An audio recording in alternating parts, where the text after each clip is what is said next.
তোর জন্য এই খাবার সংগ্রহ করতে আমি কি না করেছি, তোর জন্য এই খাবার সংগ্রহ করতে আমি কি পরিমাণ ফেরেশতাকে নিয়োজিত করে বাতাসে মেঘের ব্যবস্থা করেছি, তোর জন্য খাবারের ব্যবস্থা করতে এই পানিকে আমি কিভাবে ছালনার মতো ছেলে তোর জন্য পাঠাইছি। এরপরে আমি তো জমিনকে ফাটিয়ে আমি দিয়েছিলাম, সুবহানাল্লাহ বলেন, এই পাথরের জমিনকে তো আমি ফাটিয়ে দিয়েছি আমি। এরপরে এখান থেকে তোর জন্য ধান বের করেছি, ওই ধান কতবার চেষ্টা করছে বাতাসে ফেলে দিতে, আমি এটাকে খাড়া করায় রাখছি। কি আমি করছি? আমি তোর জন্য গম বের করছি, আমি তোর জন্য আটা বানাইছি, আমি তোর জন্য এত কিছু করছি। এ আনার আমি করছি, এ আঙ্গুর আমি করছি, এ জয়নাব কি বলে এ কমলা আপেল আমি করছি, এ জয়তুন আমি করছি, এ মালটা আমি করছি। শুধু তোর লাইগা করি নাই, তোর গরুর লাইগাও করছি। মাতা আল্লাকুম ওয়া লিআনআমিকুম, তোর জন্যও করছি, তোর গরুর জন্য আমি করছি, তোর ছাগলের জন্য আমি করছি, তোর মুরগির খাবারের ব্যবস্থা আমি করছি। তোর মুরগির খাবারের ব্যবস্থার জন্য কত হাজারো কোটি টাকার প্লান্ট আমি বানাইছি। কি শুধু তোর মুরগির খাবারের লেগা? কি বলেন, মুরগির খাবারের লেগে বাংলাদেশের ফ্যাক্টরি কত বড় বড় আছে, আছে না নাই বলেন? মাতাআল্লাকুম ওয়া লিআনআমিকুম, রব্বুল আলামিন আগেও বলেন পরেও বলেন। আগে বলেন তোকে আমি বানিয়েছি, তুই আমার আদেশগুলো করবি না কেন? পরে বলেন তুই যদি আমার আদেশ না করিস তোর খাবারের দিকে তাকা। সুবহানাল্লাহ, আল্লাহ কি আজীব। আচ্ছা কোরআনের গাঁথনিটা কি মিল, হ্যাঁ? তোকে আমি বানালাম, অতএব হুকুম চলবে কার?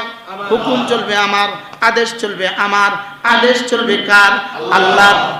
কাল্লা লাম্মা ইয়াকদি মা আমারা, আদেশ চলবে শুধু আমার, আদেশ চলবে শুধু আমার।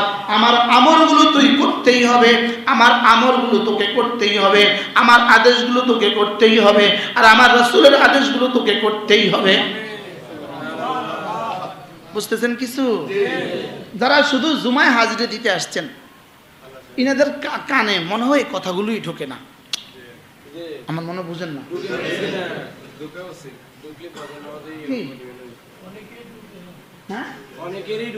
এরা মসজিদে এসে কি করে জানেন? জুমার জন্য আসছি বা শেষ, কানে মেডা দিয়ে দেয়, মেডা কানে তুলা নিয়ে আসবেন, তুলা নিয়ে এসে দুই কানে ঢুকায় দিবেন, যেন না ঢোকে, যেন কি না ঢোকে। কাল্লা লাম্মা ইয়াকদি মা আমারা, কাল্লা লাম্মা ইয়াকদি মা আমারা। এবার রব্বুল আলামিন বলেন, আমি যে আয়াত কারিমা আপনাদের সামনে তেলাওয়াত করেছি, ইন্নামা উমিরতু, এই উমিরতু থেকে আমি এতগুলো কথা বললাম। ইন্নামা উমিরতু, রাসূল আপনি ওদেরকে বলে দেন, ইন্নামা উমিরতু, আমাকে আদেশ করা হয়েছে। বলেন সবাই বলেন, এখানে কাকে কাকে আদেশ করা হয়েছে? ইন্নামা উমিরতু, ইন্নামা উমিরতু, আমাকে আদেশ করা হয়েছে। কে করেছে? আমার রব্বি, কে আদেশ দিয়েছে? আমার রব। কে দিয়েছে? ইন্নামা উমিরতু, আমার রব আমাকে আদেশ দিয়েছেন আমি যেন তিনটা কাজ করি। আমি যেন কয়টা কাজ করি? আমি যেন তিনটা কাজ করি। এখানে আদেশ দিয়েছেন কয়টা?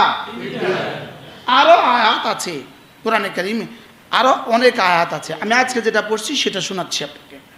ইন্নামা উমিরতু, আমাকে আদেশ দেওয়া হয়েছে এক নাম্বার আন আবুদা, আমি যেন ইবাদত করি। সুবহানাল্লাহ, আমাকে আদেশ দেওয়া হয়েছে আন আবুদা, আমি যেন ইবাদত করি। বলেন সবাই বলে না? আপনার এই আধা ঘন্টার দাম আপনার গোটা 50 বছরের চেয়ে বেশি। ইন্নামা উমিরতু, আমাকে আদেশ দেওয়া হয়েছে আন আ'বুদা রাব্ব হাযিল বালদা, আমি যেন এই শহরের রবের ইবাদত করি। আমি যেন এই শহরের রবের ইবাদত করি, আমি যেন এই শহরের রবের ইবাদত করি। এ হলো এক নাম্বার কাজ। এক নাম্বার কাজ কি? আচ্ছা ইবাদত করি। এখন ইবাদতের মধ্যে কি কি আছে কি কি নাই? সুবহানাল্লাহ, সব আদেশ আছে না নাই?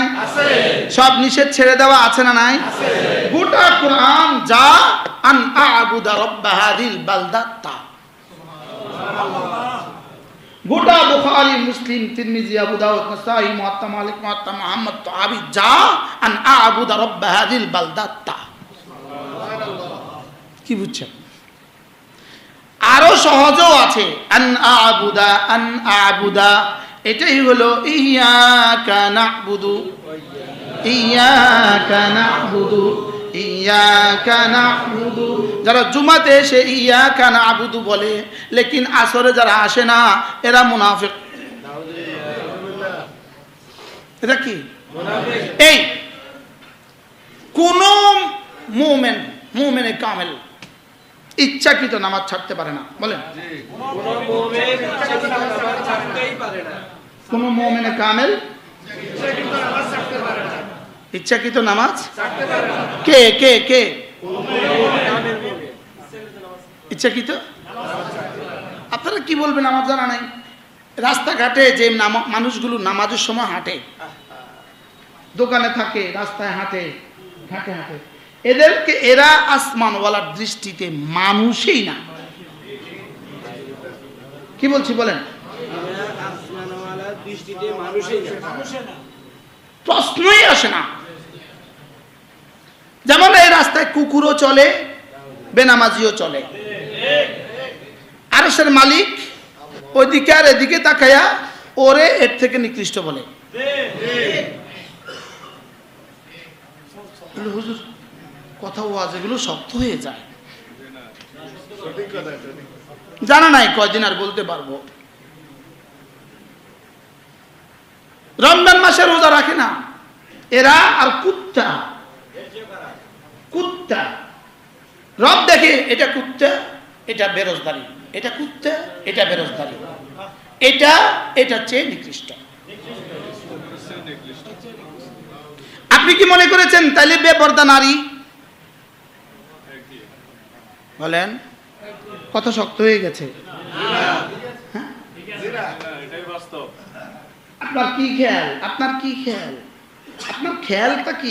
আপনার খেয়ালটা কি? আপনার হইতে পারে দুনিয়াতে, আমি আমার এই কথা প্রমাণও দিতে পারবো না, হইতে পারে আপনাদের লেখালেখির জবাবে হয়তো এই কথা আমার ঠিকবে না, হইতে পারে, লেকিন ময়দানে মাশরে কি করবা? কালকে আমার বিরুদ্ধে খুব লিখবা আমার এই পয়েন্টটা নিয়ে, লেকিন হাসরের ময়দানে কি করবা? আমাদের বিরুদ্ধে দেখলে মামলাও দিতে পারবা, হযরত মাওলানা আব্দুল মালিক সাহেব 1 নম্বর আসামি, মামলাও দিতে পারবা, লেকিন হাসরের ময়দানে কি করবা? আরে বুঝেন নাই কথা? হাসরের ময়দানে কি করবা? কি না এখানেই শেষ? এই মামলা করে করে, এই মামলা দিয়া তাবলীগ করবেন না? বুঝেন নাই কথা? হাসরের ময়দানে কি করবেন? সেখানে কি আর কারোর ফার্ম দেওয়া চলবে? কারোর উস্কানি দেওয়া চলবে? সেখানে কে কে পরামর্শ দিয়েছে সেগুলো ওরাও চলবে না? কারা পরামর্শ দিয়েছে এটা করার জন্য তারা চলবে না? কারা কারা আপনাকে ডোনেশন করছে এগুলো চলবে না? সেখানে কিছু চলবে? কি হয় দুনিয়া যদি এখনো আমার ওখানে গেলে বলবেন আপনি এটা বলছেন কেন? বলতে পারবেন কত 16 বছরে কত কথাই কইছে। কি তাহলে কি বলছি বলেন? যে নামাজ পড়ে না, আরে জানোয়ারের চেয়ে নিকৃষ্ট। রোজা রাখে না, জানোয়ারের চেয়ে নিকৃষ্ট। বলেন পর্দা করে না, আবার বলেন বলে ওদের কি বলছেন? এটা তো মরে দেখো। কি দুনিয়াতে না হয় তুমি চাপ দিলে আমি আমার বক্তব্যকে উইথড্র করবো আগামী জুমা, কথার কথা। আপনার এই বক্তব্যই উইথড্র করতে হবে। আমি বললাম ঠিক আছে, আমি আমার বক্তব্য উইথড্র করলাম, লেকিন হাসরের ময়দান কি হবে? মনে হয় বুঝাতে পারি না। হাসরের ময়দান কি হবে? হাসরের ময়দানে কি আমার বক্তব্য উইথড্র হবে? কি ভাই? ইন্নামা উমিরতু আন আ'বুদা রাব্বা হাযিল বালদা, আমার রব আমাকে আদেশ করেছেন আমি যেন ইবাদত করি আমি যেন তার সমস্ত হুকুমগুলো মেনে নেই, আমি যেন তার সমস্ত সিদ্ধান্তগুলো মেনে নেই, তার আমরগুলো সব মেনে নেই, আর তার নিষেধাজ্ঞাগুলো সব ছেড়ে দেই। আল্লাহ। এবার একটা মধ্যখানে একটা শব্দ আছে, রব্বা হাদিল বালদা, এই শহরের রব। এটা কেন বললেন? এটা শুধু আরবদেরকে লক্ষ্য করে বললেন, তোমরা না এই শহরে বাস করো, তাহলে এই শহরের রবের ইবাদত করো। আল্লাযী হাররামাহা, যে শহরকে তিনি এত দামি বানিয়েছেন। এটা শেষ, এটা শেষ, এটা একটা প্রসঙ্গ, মধ্যখান দিয়ে একটা কথা। মূলত এই রবের ইবাদত করো।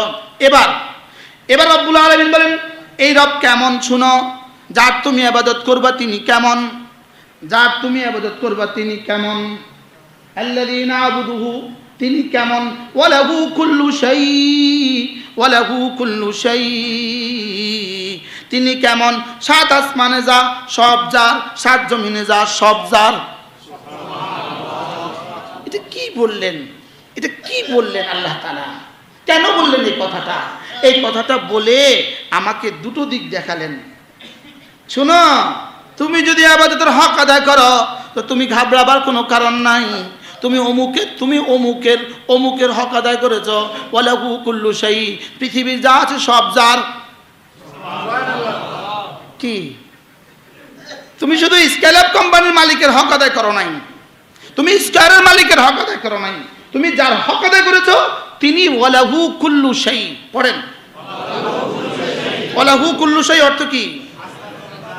সব কিছু যার। বলেন, সব কিছু কি? তো সব কিছু যার হলে তিনি কত বড়? সূর্য যার, তিনি কত বড়? চন্দ্র যার, তিনি কত বড়? সাত আসমান যার, তিনি কত বড়? সাত জমিন যার, তিনি কত বড়? কি তাহলে আমি যার গোলাম তিনি ওয়ালাহু কুল্লু শাই। আমি যার নামাজ পড়ছি তিনি ওয়ালাহু কুল্লু শাই। আমি যার রোজা রাখছি তিনি ওয়ালাহু কুল্লু শাই। আমি যার ফেরি করছি তিনি ওয়ালাহু কুল্লু শাই। তাহলে